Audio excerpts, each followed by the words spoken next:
Coucou les petits loups, bienvenue sur cette sixième vidéo de la classe à la maison. Au programme aujourd'hui, la date, le nombre mystère, trouve un mot, une énigme mathématique, un peu de phonologie, une charade et de la lecture pour terminer. On est parti? Allez, la date. Aujourd'hui, quel jour sommes-nous? Sachant qu'hier nous étions ce jour, à savoir mercredi 25 mars 2020. Quel jour sommes-nous aujourd'hui? Alors aujourd'hui, nous sommes ce jour.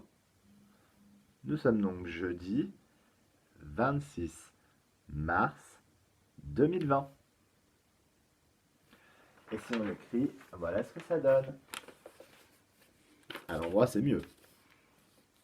En capitale, en attaché. Jeudi 26 mars 2020. Jeudi 26 mars 2020. Et en abrégé, ça donne quoi? Je commence par le numéro du jour, le numéro du mois, et enfin le numéro de l'année. Et ça donne ça. 26 car nous sommes le 26e jour du mois de mars. 03 car nous sommes le 3e mois de l'année, janvier, février, mars. Et 20 parce que nous sommes en 2020. 26, 03, 20. Voilà la date en abrégé du jour. Le nombre de mystère d'hier, c'était le 48. 4 paquets de 10, 4 dizaines, ça fait 40. Et 8 unités toutes seules, ça fait 8, 48. C'est donc le nombre mystère d'hier. Le nombre mystère d'aujourd'hui, le voici. Donc écris-le sur ton ardoise ou une feuille et surtout, dis son nom à papa ou maman, hein. C'est le plus important. Le trouve un mot d'hier. Alors il fallait trouver quelque chose de vert qui commence par la lettre C. Je vous avais dit, le C c'est une lettre un peu particulière parce qu'elle fait plein de sons, elle peut en faire plusieurs. Quand elle est associée avec un E, un I ou un Y, elle fait le son S. Donc avec un E ça va faire SE, avec un I ça va faire SI, avec un Y ça va faire SI également. Si elle est avec un A, un U ou un O, ça va faire K, Ko, Q. Elle va faire le son K. D'accord? Si elle est suivie par une consonne, elle va faire toujours le son K. Sauf, et j'ai oublié de le dire hier, j'en suis désolé, avec le H, ou si on met un C et un H, elle va faire le son ensemble, les deux lettres vont faire le son ch.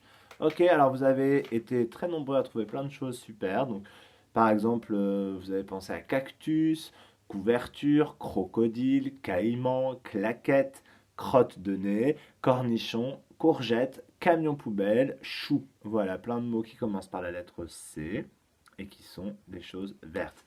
La catégorie du jour, découvrons-la ensemble, c'est prénom masculin. Et la lettre, le M. Je rappelle que la lettre M fait le son M. Il faut donc trouver un prénom masculin, c'est-à-dire un prénom de garçon, qui commence par le son M, la lettre M. À vous de jouer. Bien, hier, vous aviez une petite énigme à résoudre. C'était celle-ci. Un paysan était derrière sa barrière et le fermier voyait 3 têtes et 10 pattes. On vous demandait combien y a-t-il de poules et de cochons derrière la barrière. Alors bravo, vous avez tous été super forts, vous avez tous trouvé la bonne réponse.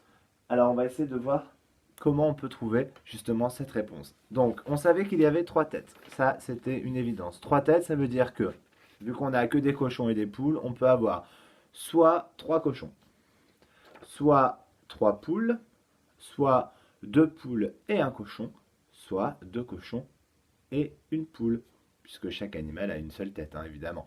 Donc, j'ai écrit toutes les possibilités, puis maintenant je vais essayer de trouver, puisqu'on me disait aussi qu'il y avait 10 pattes, donc je vais essayer de trouver quelle est la bonne proposition qui correspond à 3 têtes et 10 pattes. Donc si je prends 3 cochons, j'ai bien 3 têtes, mais par contre, j'ai 4 pattes, et encore 4 pattes, et encore 4 pattes. Les cochons y ont 4 pattes. Ça fait donc 4 et encore 4, ça fait 8, et encore 4, ça fait 12.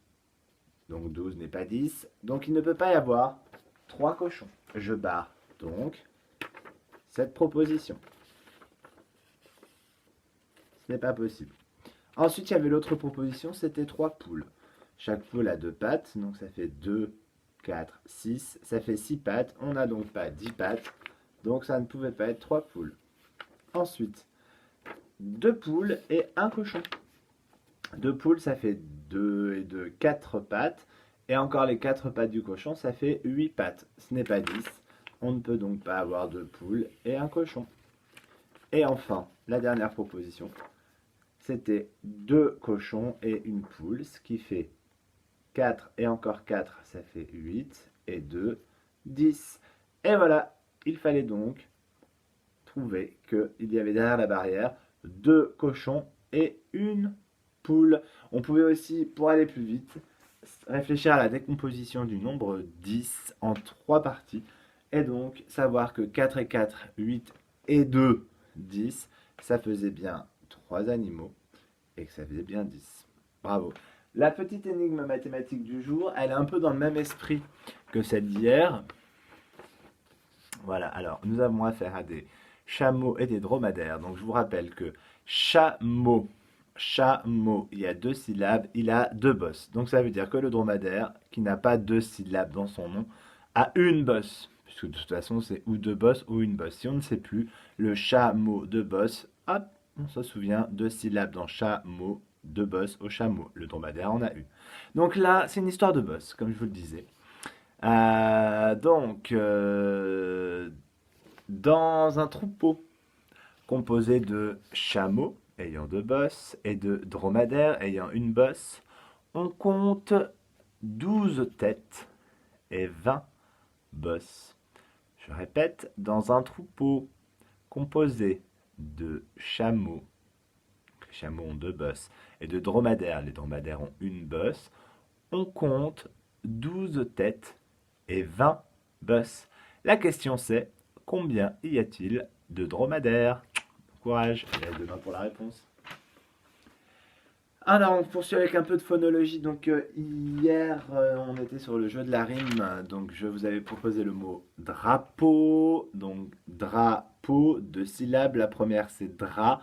La deuxième, c'est peau. Je vous avais demandé de trouver au moins un mot qui se termine comme drapeau par la même syllabe. Donc, par la syllabe peau. Donc, moi, j'ai écrit là le mot drapeau. J'ai entouré en jaune la syllabe peau. Donc, bravo, vous m'avez trouvé chapeau, effectivement, qui se termine par peau comme drapeau. Et c'est la même syllabe, la même orthographe de la syllabe. Vous avez vu les mêmes lettres, P-E-A-U, P-E-A-U. Bravo Baptiste qui m'a proposé, j'y avais pensé mais je ne pensais pas qu'il sortirait le mot apo. Un apo, c'est un petit objet qui fait des sons, qui imite le bruit que font les animaux, et notamment les oiseaux. Donc les chasseurs les utilisent pour, ou les passionnés d'oiseaux, les ornithologues, les utilisent pour attirer les oiseaux et les faire venir pour pouvoir les observer. Donc apo, et oui, po, ça se termine comme drapeau. Ensuite, Gabriel, bravo, tu m'as proposé un mot auquel je n'avais pas du tout pensé, qui est pourtant simple, mais c'est super de l'avoir trouvé. C'est le mot pot, le pot de fleurs. Bah oui, ça se termine comme drapeau, même s'il n'y a pas d'autres syllabes, que c'est une seule syllabe, c'est pot. Et puis il y a la peau, hein, ça s'écrit comme ça, peau, P-E-A-U, c'est la peau qui recouvre notre corps. La peau, bah oui, ça rime aussi avec drapeau. Et le pot, hein, vous avez vu, donc, comme vous avez proposé Gabriel, super, c'est P-O-T avec un T muet. Donc pot et pot, là on a 2 mots qui se disent de la même manière mais qui ne s'écrivent pas pareil. Voilà, alors moi pour aujourd'hui, je ne vais pas vous demander de trouver par contre un mot qui se termine par la même syllabe, mais trouver un mot qui commence comme. Donc on va faire un petit commence comme. Le mot du jour, c'est celui-ci, c'est balai. Donc on essaye de trouver les syllabes, combien de syllabes il y a, quelle est la première syllabe, quelle est la dernière syllabe de ce mot, balai. Et puis ensuite, je retrouve quelle est la première syllabe, donc ça veut dire quelle syllabe commence, débute le mot. Et j'essaie de trouver d'autres mots. Allez, on va en dire 2 aujourd'hui. Vous essayez de me trouver 2 mots qui commencent par la même syllabe que balai. Demain, on fera des petites listes. Allez, bon courage. La petite charade d'hier, c'était mon premier est le contraire de tard. Mon second est le contraire de laid, moche. Mon troisième protège les mains. Et mon tout est un jeu d'enfant. Alors, mon premier, le contraire de tard, c'est tôt. Ah oui, Ce qui n'est pas tard est tôt. Ce qui n'arrive pas tard arrive tôt. Mon deuxième est le contraire de laid. Ce qui n'est pas laid, ce qui n'est pas moche est beau. Donc c'est beau. Mon troisième protège les mains. Qu'est-ce qu'on met sur ses mains l'hiver pour les protéger? Ou qu'est-ce qu'on met sur ses mains quand on fait la vaisselle ou le ménage? Ou quand on soigne des gens? Ce sont des gants. Donc, le contraire de tard, c'est tôt. Le contraire de laid, c'est beau. Tôt, beau. Ce qui protège les mains, c'est gants. Tôt, beau, gants. Mon tout est un jeu d'enfant qu'on a dans la cour. C'est tôt, beau, gants. Alors attention à la charade d'aujourd'hui parce qu'elle est un peu plus longue. Et c'est une petite dédicace pour l'un d'entre vous. Écoutez bien. Mon premier est une émotion heureuse. Tu vois avec mes deuxièmes. Mon troisième passe pour un idiot. Mon quatrième est une saison. Mon cinquième permet aux plantes de pousser même en hiver. Ne pas oublier de souhaiter mon tout aujourd'hui à une personne que l'on connaît. Je reprends. Mon premier est une émotion heureuse. Tu vois avec mes deuxièmes. Mon troisième passe pour un idiot. Mon quatrième est une saison. Mon cinquième permet aux plantes de pousser même en hiver. Ne pas oublier de souhaiter mon tout aujourd'hui à une personne que l'on connaît.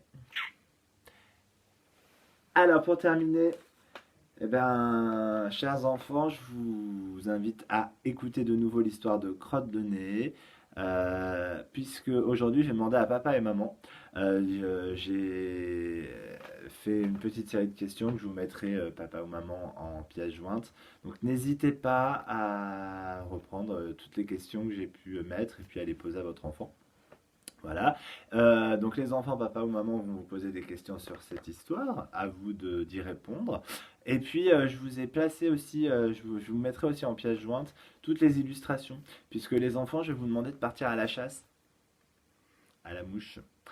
Sur chaque illustration, essayez de retrouver la mouche, essayez de voir un petit peu ce qu'elle fait.